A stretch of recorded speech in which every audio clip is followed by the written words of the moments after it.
दोस्तों स्वागत है आप सभी का बिहारी मीडिया न्यूज चैनल में। चलिए जानते हैं आज बिहार की महत्वपूर्ण बड़ी खबरों को। आगे बढ़ने से पहले आप सभी से अनुरोध है कि इस वीडियो को लाइक और चैनल को सब्सक्राइब जरूर करें। चलिए जानते हैं टॉप हेडलाइंस। बिहार में मानसून की एंट्री के साथ ही आफत की बारिश शुरू। बिहार के 4 जिलों में रेड अलर्ट। बिहार चुनाव से पहले नीतीश सरकार का बड़ा फैसला। बिहार में हर किसान को मिलेगा 6,000 रुपए। पटना एयरपोर्ट पर टला बड़ा हादसा। बिहार के सभी स्कूल कॉलेजों में चलेगा पौधारोपण अभियान। मुफ्त में घर घर बांटे जाएंगे ORS व जिंक टैबलेट। पटना से दिल्ली का सफर होगा सुपर फास्ट। बिहार में मानसून की एंट्री के साथ ही आफत की बारिश शुरू हो गई है। तेज बारिश ने लोगों की जिंदगी बेहाल कर दी है। दक्षिण बिहार की मानसून फाल्गु नदी इस बार रिकॉर्ड तोड़ पानी से लबालब हो गई है। इसका असर गया, जहानाबाद और आसपास के इलाकों में साफ दिख रहा है। कई निचले इलाके बाढ़ की चपेट में आ गए हैं। उधर गंगा नदी का जलस्तर भी तेजी से बढ़ रहा है। हालात को देखते हुए जल संसाधन विभाग ने लोगों को सतर्क रहने का अलर्ट जारी कर दिया है। गया जिले में लगातार मूसलाधार बारिश हो रही है। बुधवार सुबह 11 बजे उदयस्थान बैराज से 1.15 लाख क्यूसेक पानी छोड़ा गया, जो अब तक का सबसे ज्यादा पानी का बहाव है। इससे पहले 2017 में सबसे ज्यादा 95,000 क्यूसेक पानी छोड़ा गया था। इस बार हालात और भी खतरनाक है। बैराज के सारे 30 शटर खोल दिए गए हैं, जिससे फाल्गु नदी का पानी आसपास के गाँव में तेजी से घुस गया है। लोगों से अपील की जा रही है कि वह सुरक्षित जगहों पर चले जाएं और प्रशासन के निर्देशों का पालन करें।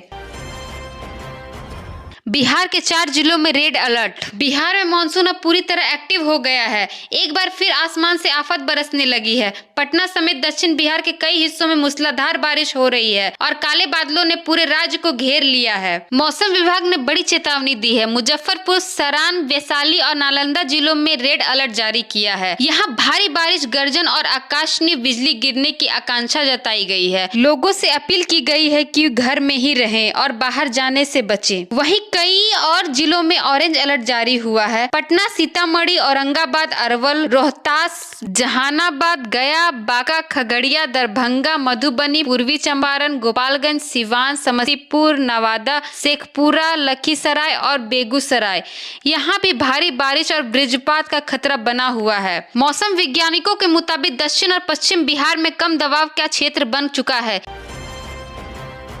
बिहार चुनाव से पहले नीतीश सरकार का बड़ा फैसला, युवाओं को नौकरी की सौगात। बिहार में विधानसभा चुनाव नजदीक आते ही मुख्यमंत्री नीतीश कुमार ने युवाओं को राहत देने वाला एक बड़ा ऐलान किया है। उन्होंने साफ निर्देश दिया है कि सरकारी स्कूलों में शिक्षकों की भर्ती प्रक्रिया को तेज किया जाए और टियर 4 परीक्षा जल्द करवाई जाए। सीएम ने कहा कि शिक्षा विभाग तुरंत रिक्त पदों की गिनती करे और इसमें देरी न हो। इसके इस बयान के बाद शिक्षा मंत्री सुनील कुमार ने भी पुष्टि कर दी है कि टियर 4 की परीक्षा चुनाव से पहले ही आयोजित की जाएगी। शिक्षा मंत्री ने बताया कि विभाग में इसको लेकर एक अहम बैठक हुई है और पूरी तैयारी के साथ भर्ती प्रक्रिया को आगे बढ़ाया जा रहा है। इसके साथ ही एक और बड़ा कदम उठाया जा रहा है। बिहार में डोमिसाइल नीति यानी स्थानीय निवास नीति को लागू करने की तैयारी शुरू हो गई है। मंत्री ने कहा है कि इसके लिए कानूनी सलाह ली जा रही है, ताकि सिर्फ बिहार के युवाओं को ही नौकरी में प्राथमिकता मिल सके। अब तक नीतीश सरकार के कार्यकाल में करीब 12 लाख लोगों को नौकरी या रोजगार दे चुका है और ये सिलसिला जारी है।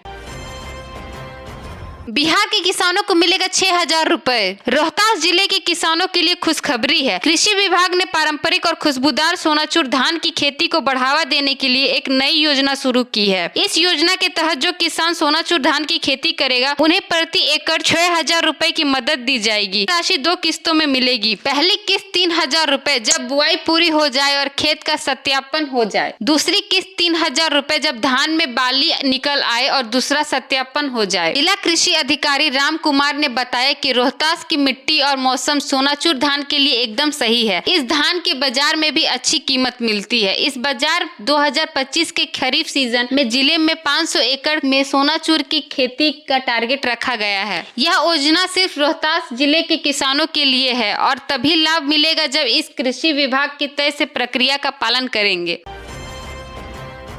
पटना एयरपोर्ट पर टला बड़ा हादसा। 15 जुलाई की रात करीब 9 बजे दिल्ली से पटना आ रही इंडिगो की फ्लाइट की लैंडिंग का वक्त पटना एयरपोर्ट पर बड़ी घटना होते होते बची। जब विमान रनवे पर उतरा तो टर्निंग पॉइंट से आगे निकल गया, लेकिन पायलट ने तुरंत समझदारी दिखाते हुए फ्लाइट को दोबारा हवा में उड़ा दिया। इसके बाद विमान ने 2 से 3 चक्कर लगाए और फिर रात 9:15 में सुरक्षित लैंडिंग कर दी। फ्लाइट में मौजूद 173 यात्री और क्रू मेंबर्स पूरी तरह सुरक्षित हैं। एयरपोर्ट सूत्रों के मुताबिक विमान रनवे 25 पर उतर रहा था, लेकिन पटना एयरपोर्ट का रनवे छोटा है और उस वक्त फ्लाइट की स्पीड ज्यादा थी। पायलट को लगा कि विमान फिसल सकता है या अंतरिक्ष हो सकता है, इसीलिए उसने फौरन गो अराउंड का फैसला लिया। आपको बता दें, पटना एयरपोर्ट देश के 11 सबसे खतरनाक एयरपोर्ट्स में गिना जाता है, क्योंकि यहाँ का रनवे बाकी जगहों की तुलना से छोटा और टाइट है।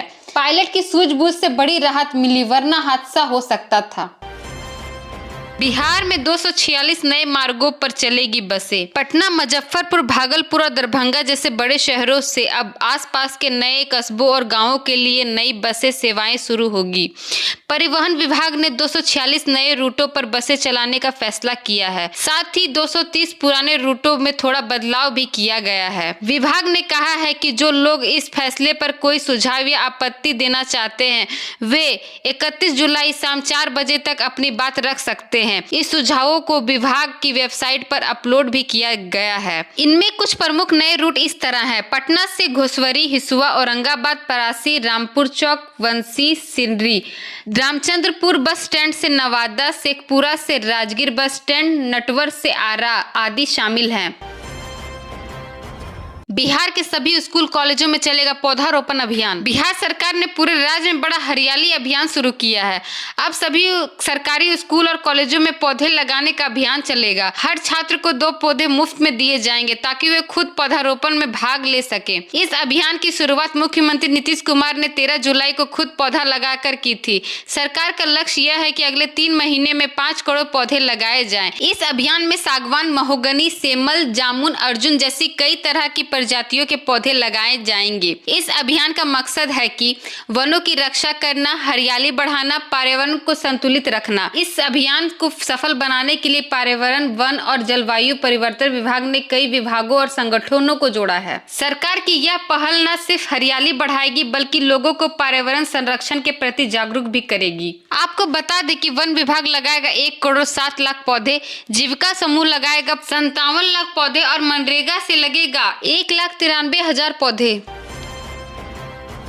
मुफ्त में घर घर बंटे जाएंगे ORS व जिंक टैबलेट। सरकार ने 5 साल तक के छोटे बच्चों को दस्त से बचाने के लिए एक जरूरी अभियान शुरू किया है।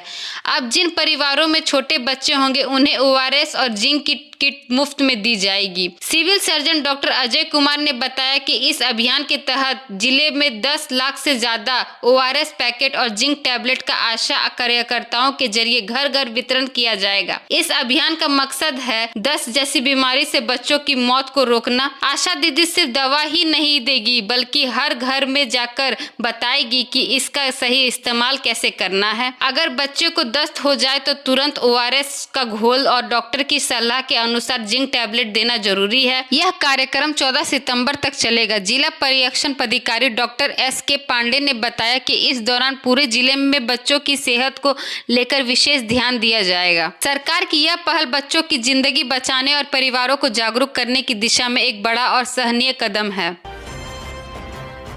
पटना से दिल्ली का सफर होगा सुपर फास्ट। पटना से नई दिल्ली की यात्रा करने वाले यात्रियों के लिए खुशखबरी है। अब पटना से दिल्ली का सफर और आसान होने वाला है। अत्याधुनिक सुविधाओं से lace Amrit Bharat express train जल्द ही इस मार्ग पर दौड़ेगी। रेलवे बोर्ड के निर्देश पर इस ट्रेन का rank Rajendra Nagar coaching complex पहुंच चुका है, जहां इसका तकनीकी रखरखाव किया जा रहा है। प्रधानमंत्री नरेंद्र मोदी 18 जुलाई को मोतिहारी जिले से वर्चुअल माध्यम से पटना, नई दिल्ली और दरभंगा, लखनऊ अमृत भारत एक्सप्रेस को हरी झंडी दिखाएंगे। रेलवे अधिकारियों के अनुसार इस ट्रेन की अधिकतम गति 130 किलोमीटर प्रति घंटे होगी, जिससे यात्री लगभग 15 घंटे में पटना से दिल्ली पहुंच सकेंगे।